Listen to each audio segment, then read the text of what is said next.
হীরা জুয়েলার্সের provider আমাদের অত্যন্ত প্রিয় ভাই হাজী ওহিদ আহমেদ সাহেব, তাকে বরণ করছেন হাজী শাহনওয়াজ ইসলাম সাহেব।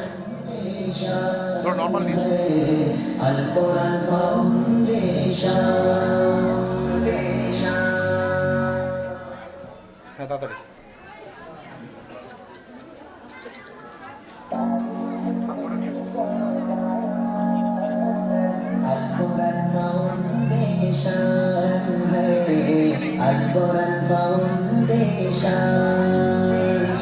চারিদিকে একটি জনগান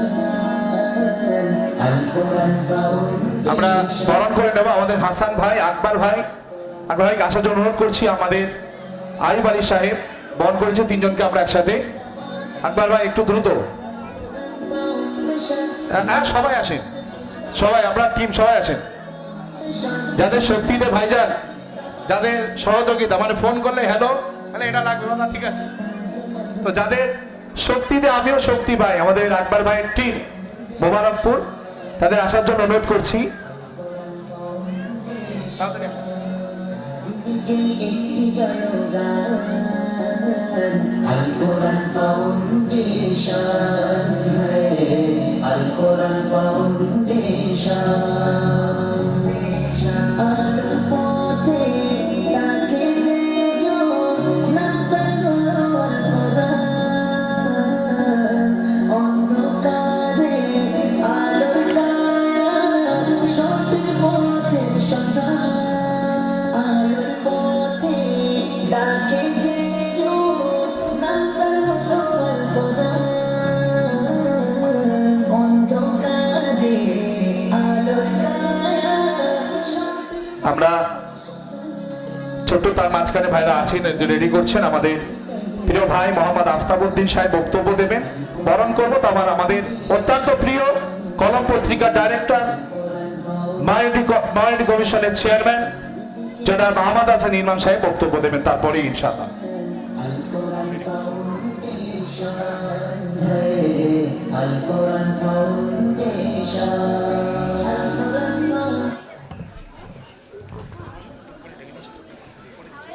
আসসালামু আলাইকুম। সকলকে অনেক অনেক শুভেচ্ছা, অভিনন্দন। আল কোরআন ফাউন্ডেশনের কর্ণধার তথা আমাদের অত্যন্ত প্রিয় মানুষ, সমাজসেবী জাবেদ ভাই, তার আহ্বানে এবং আপনাদের সকলের মঞ্চে বিশিষ্টজনেরা আছেন, ইমরান সাহেব সহ আমাদের জাবেদ ভাই যাদেরকেও আমন্ত্রণ জানিয়েছেন, তারা সহ মাদ্রাসার বাচ্চারা এবং তার অভিভাবক অভিভাবিকারা সকলকে আবারও একবার আন্তরিক অভিনন্দন, ধন্যবাদ, ভালোবাসা জানাই। আল কোরআন ফাউন্ডেশন আমাদের একদ অঞ্চলে একটি নামে পরিণত হয়েছে সবার কাছে। এবং জাবেদ ভাই যেভাবে বিভিন্ন রকম সামাজিক কর্মসূচি নিচ্ছেন, পালন করছেন, এবং সবথেকে বড় যে বিষয় যেটা হচ্ছে পিছিয়ে পড়া কওমের ছেলে মেয়েদেরকে সমাজের বুকে প্রতিষ্ঠা করার যে প্রচেষ্টা তিনি করছেন, তার জন্য আমরা সকলে জাবেদ ভাইয়ের সাথে আছি। শিক্ষা ছাড়া কখনোই একটা জাতি, একটা সমাজ গড়ে উঠতে পারে না। সবার আগে দরকার শিক্ষা, এবং সেই শিক্ষা আমাদের মধ্যে যারা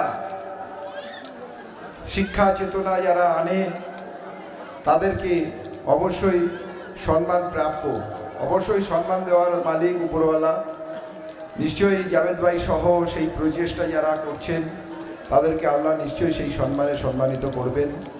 আমি শুধু এখানকার যে সমস্ত বাচ্চারা আছে, ছাত্ররা আছে, তোমাদের উদ্দেশ্যে যেটা বলা, সবাই কিন্তু ভালোভাবে পড়াশুনোটা ঠিকঠাক করো। ঠিকমতো পড়াশুনো করে তোমরা এগিয়ে চলো। তোমাদের সাথে পাশে আমরা সবাই আছি। এবং আমাদের তো একটা বড় দোষ যেন যে আমরা মুসলিম, আমরা সংখ্যালঘু সম্প্রদায়। এই মুহূর্তে দাঁড়িয়ে ভারতবর্ষে যে রাজনৈতিক দল, সাম্প্রদায়িক শক্তি যারা ক্ষমতায় আছে, তারা যেভাবে আমাদের মধ্যে ভাগাভাগি করতে চাইছে, যেভাবে আমাদেরকে পিছিয়ে দিতে চাইছে, যেভাবে আমাদেরকে, আমাদের মুসলিম জাতিটাকে ভারতবর্ষের পিকচার থেকে বিলীন করে দিতে চাইছে, তারা চেষ্টা করছে। পারবে কি পারবে না সেটা উপরওয়ালা জানেন। তবে তাদের সেই অপচেষ্টার বিরুদ্ধে আমাদের কম এই সকল মানুষ আমরা নিশ্চয়ই তার বিরুদ্ধে প্রতিবাদ জানাচ্ছি। সবাই মিলে ঐক্যবদ্ধ হতে হবে আগামী দিনে। এই সাম্প্রদায়িক শক্তির বিরুদ্ধে আমাদেরও লড়াই করতে হবে। আমরা যেন সবাই বাংলা তথা ভারতবর্ষে মাথা উঁচু করে আমাদের ধর্মটাকে যেমন পালন করতে পারবো, তেমনি মানুষ হিসেবে যেন আমরা মাথা উঁচু করে বাঁচতে পারবো। এবং তার জন্যই কিন্তু ভালো মানুষ হতে হবে আমাদের সকলকে। সমাজে আরো প্রতিষ্ঠিত হতে হবে, আমাদেরকে আরো এগিয়ে আসতে হবে। মনে রাখতে হবে, যতক্ষণ না প্রশাসনে, যতক্ষণ না ভারতবর্ষে যেগুলো যারা অপারেট করে সেই সমস্ত জায়গাগুলো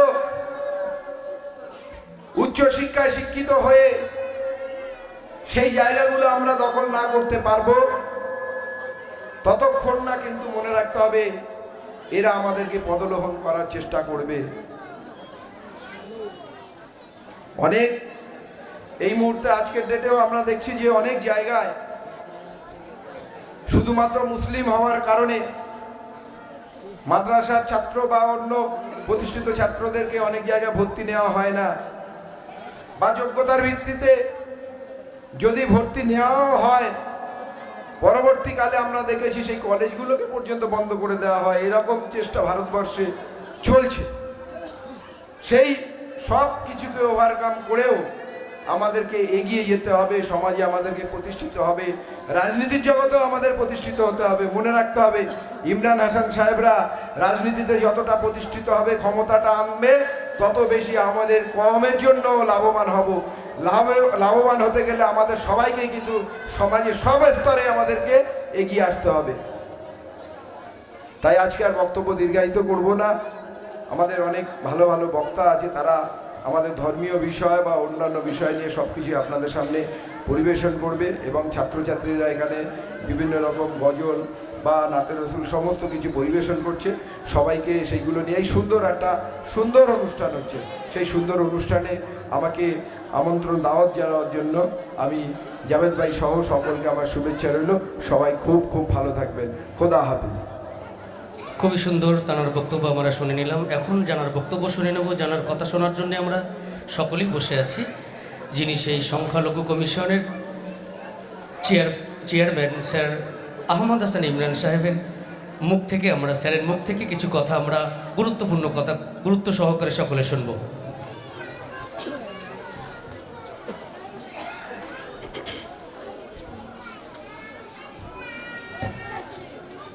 সমস্ত প্রশংসা আল্লাহর, যিনি আমাদের সৃষ্টিকর্তা, যিনি আমাদের লালন পালন করেন এবং যার কাছে আমাদের প্রত্যেককেই ফিরে যেতে হবে। দরুদ সালাম তার প্রিয় নবী মুহাম্মদ সাল্লাল্লাহু আলাইহি সাল্লামের উপর আল্লাহর অপার করুণা তার উপর বর্ষিত হোক। তিনি আমাদের এই দুনিয়ায় পথপ্রদর্শক এবং আমাদের আখিরাতে আমরা কি করে জান্নাতে যাব তারও পথপ্রদর্শক। আজকে আমি খুব খুশি, জাল কোরআন ফাউন্ডেশন জনাব জাভেদ ভাই খুব ইয়াং একজন তরুণ, এবং তিনি চেষ্টা করছেন আমাদের সমাজে ইসলামী ধারার প্রবর্তন করার জন্য, ইসলামী জীবনের প্রবর্তন করার জন্য। আমি আগে আমার বাবাকে দেখতাম, আব্বাকে দেখতাম, আমার বাড়ি জলপাইগুড়ির এক চা বাগানে, ভুটান, দার্জিলিং, নেপাল সীমান্তের কাছাকাছি। আমার আব্বা ভোরে উঠে ফজরের নামাজ পড়ে কোরআন তেলাওয়াত করতেন এবং আমরা শুনতাম বা শুনতাম না, তার অভ্যেস ছিল। এখনও বর্ধমানে, দিনাজপুরে এবং আরও কিছু জায়গায় আছে যে রমজানের সময় কিংবা রমজানের সময় না হলো দুপুরের দিকে মা বোনেরা কোরআন তেলাওয়াত করতেন, তাদের কোরআন তেলাওয়াতে সে গুঞ্জন শোনা যেত। এখন এই সমাজ আর আস্তে আস্তে কমে যাচ্ছে। আমরা ইসলামকে ছেড়ে দিচ্ছি, প্রকৃত ইসলামকে, এবং আমরা দুনিয়াদারিতে মত্ত হয়ে পড়ছি। আমি আপনাদের প্রশ্নের কদিনের এই দুনিয়াদারি, একটু আগে তো আমি বললাম যে আমাদের প্রত্যেককে কিন্তু ফিরে যেতে হবে আমাদের প্রভুর কাছে, যেতেই হবে। ট্রাম্পকেও যেতে হবে, মোদিকেও যেতে হবে, আমাকেও যেতে হবে এবং আপনাদের সবাইকে যেতে হবে। তাই আমাদের এমনভাবে পথ চলা উচিত যাতে আমরা সেখানে আল্লাহর কাছে মুখ দেখাতে পারি। আজকে সিরাতুন নবী কনফারেন্স হচ্ছে। যদি আমরা আল্লাহর নবীর পথে না চলি তাহলে কিন্তু অবস্থা খুব খারাপ। আজকে পৃথিবী অনেক এগিয়ে গেছে, আমরা অনেক সভ্য হয়েছি, কিন্তু সভ্য হয়ে কী হয়েছে? পৃথিবীতে মারামারি কমেছে, পৃথিবীতে চুরি ছিনতাই কমেছে, কিচ্ছু কমেনি। নারী ধর্ষণ কমেছে, কিচ্ছু কমেনি। তাহলে সভ্য হয়ে লাভটা কি হলো? এত যে সভ্য হয়েছি, বরং আপনারা দেখুন গাজায়, ফিলিস্তিন